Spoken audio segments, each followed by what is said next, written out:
Hello दोस्तों। आज हम लोग पढ़ने जा रहे हैं गंगा नदी तंत्र के बारे में, जिसमें कि हम लोग पिछली वीडियो में सिंधु नदी तंत्र के बारे में पढ़ चुके हैं। लेकिन दोस्तों, हमने पिछली वीडियो में आपको ये नहीं बताया था कि भारत की नदियों को दो भागों में विभाजित करके पढ़ते हैं। एक है हिमालयी नदियाँ और एक प्रायद्वीपीय नदियाँ। ठीक है दोस्तों, जो हम लोग हिमालयी नदियाँ पढ़ रहे हैं। दोस्तों, हिमालयी नदियाँ जो है वह भारत के उत्तर से निकलती हैं, और प्रायद्वीपीय नदियाँ जो है वह भारत के दक्षिण से निकलती हैं। ठीक है दोस्तों, जिनमें हम लोग हिमालयी नदियों के बारे में पढ़ रहे हैं, हिमालय से निकलने वाली नदियों के बारे में पढ़ रहे हैं, जिनमें हम लोग सिंधु नदी को पढ़ना पड़ता है, गंगा नदी को और ब्रह्मपुत्र नदी को पढ़ना पड़ता है हिमालयी नदियों में, जिनमें हम लोग सिंधु नदी को पढ़ चुके हैं और गंगा नदी तंत्र को आज पढ़ेंगे। ठीक है दोस्तों, आइए दोस्तों देखते हैं गंगा नदी के पंचतंत्र को। ठीक है दोस्तों, गंगा नदी को दोस्तों पढ़ने से पहले उसको ये पढ़ना पड़ता है कि गंगा नदी किन नदियों से मिलकर बनी है, उसका निर्माण कैसे हुआ। ठीक है दोस्तों, उसको बोला जाता है पंचतंत्र, गंगा नदी का पंचतंत्र। गंगा नदी क्योंकि दोस्तों पांच पांच नदियों से मिलकर बनी है।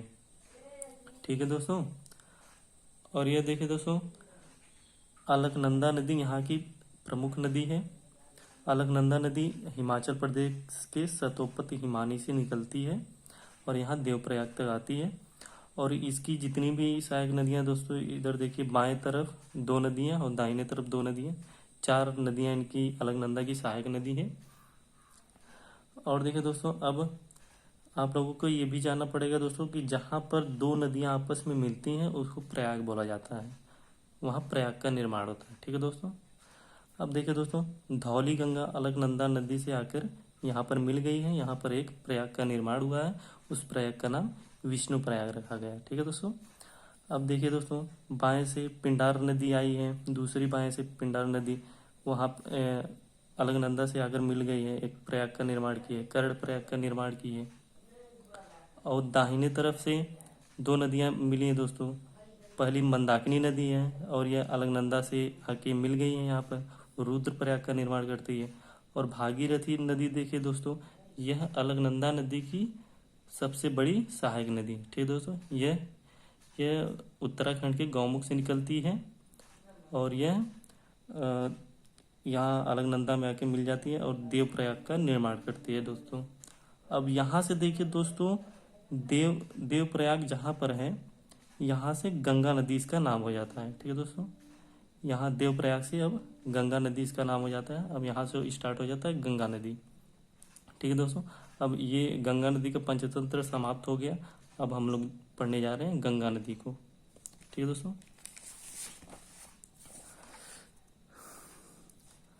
अब देखिए दोस्तों, देवप्रयाग से गंगा निकली है यहाँ से, उसका पंचतंत्र मतलब कि गंगा नदी की नदियों से मिलकर बनी है, उसको हम लोग पढ़ चुके हैं पंचतंत्र को, गंगा नदी के पंचतंत्र को।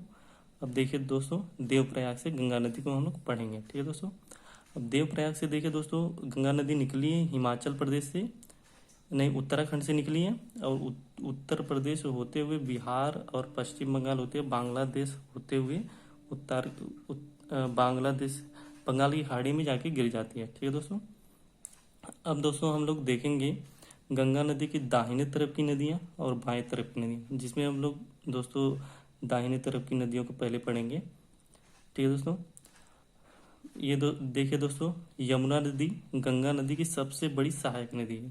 ठीक है दोस्तों, यमुना नदी हिमाचल प्रदेश के बंदरपुर से निकलती है और प्रयागराज में आके मिल जाती है, इलाहाबाद प्रयागराज में आके मिल जाती है। और इस यमुना नदी की भी दोस्तों दो सहायक नदियाँ हैं, चंबल और बेतवा। चंबल नदी देखिए दोस्तों, मध्य प्रदेश के इंदौर से निकलती है, और बेतवा नदी ये मध्य प्रदेश के भोपाल से निकलती है और यमुना से मिल जाती हैं दोनों नदियाँ, और यमुना आके प्रयागराज में गंगा नदी से मिल जाती है। ठीक है दोस्तों, अब देखिए दोस्तों, दाहिने तरफ की दूसरी नदी सोन नदी। सोन नदी देखिए दोस्तों, यह मध्य प्रदेश के अमरकंटक नामक स्थान से निकलती है।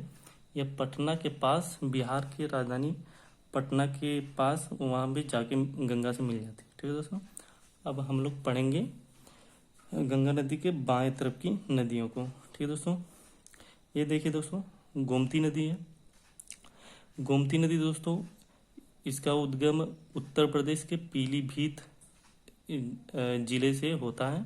यहाँ पर एक फुलहर नामक झील है, फुलहर नाम की झील है, वहाँ से निकलती है और उत्तर प्रदेश के गाजीपुर जिले में गंगा से जाके मिल जाती है। ठीक है दोस्तों। और गोमती से पहले भी एक नदी है दोस्तों, उसका ज़्यादा नाम नहीं आता, वो छोटी नदी है दोस्तों, इसलिए हम उसको नहीं लिखे हैं। अब देखिए दोस्तों, घग्गर नदी। घग्गर नदी देखिए दोस्तों, अब यहाँ उत्तर प्रदेश से निकलती है और बिहार में आके घग्गर नदी गंगा से मिल जाती है। अब देखिए दोस्तों, गंडक नदी। गंडक नदी ये है नेपाल से, नेपाल के हिमालय से निकलती है और बिहार में आके मिल जाती है गंगा से। और कोसी नदी देखिए दोस्तों, यह नेपाल और चाइना के बॉर्डर से हिमालय से निकलती है और बिहार में आके मिल जाती है कोसी नदी। कोसी नदी दोस्तों बिहार के शोक के नाम से भी जाना जाता है कोसी नदी को। ठीक है दोस्तों, क्योंकि इसमें बहुत ज़्यादा बाढ़ आती है दोस्तों और बिहार के कई गांव इससे डूब जाते हैं, इसलिए इसको बोला जाता है बिहार का शोक। ठीक है दोस्तों। अब यहाँ से देखिए दोस्तों, यहाँ से गंगा की एक असहायक नदी निकली है, उसका नाम है हुगली नदी, असहायक नदी। ठीक है दोस्तों। गंगा जो प्रमुख नदी है दोस्तों, यह बांग्लादेश होते हुए बंगाल की खाड़ी में जाके गिर जाती है। ठीक है दोस्तों। अब देखिए दोस्तों, ये जो असहायक नदी है, इसकी एक सहायक नदी है दामोदर नदी, ये जो कि झारखंड से निकलती है और हुगली नदी में आके मिल जाती है। हुगली नदी भी दोस्तों यहाँ बंगाल की खाड़ी में ही आके गिरती है। ठीक है दोस्तों। अब यहाँ पर देखिए जो दोस्तों गंगा नदी जो प्रमुख है धारा आई है, यहाँ तक आई है। और दोस्तों महानंदा एक और सहायक नदी है, यह पश्चिम बंगाल से निकलती है और पश्चिम बंगाल में ही आके गंगा से मिल जाती है। अब यहाँ से देखिए दोस्तों, बांग्लादेश में यहाँ से इंटर करती है गंगा नदी और यहाँ तक आती है, तो यहाँ पर जो है कि ब्रह्मपुत्र नदी आके यहाँ से गंगा में मिल जाती है और यहाँ से इनका नाम हो जाता है मेघना। ठीक है दोस्तों। और यह मेघना के रूप में यहाँ बंगाल की खाड़ी में गिर जाती है। ठीक है दोस्तों। अब ये गंगा नदी तंत्र कंप्लीट हो गया दोस्तों। आप लोगों को यदि समझ में आया होगा तो आप वीडियो को शेयर करिए, लाइक कीजिए, सब्सक्राइब कीजिए मेरे चैनल। ओके, धन्यवाद दोस्तों।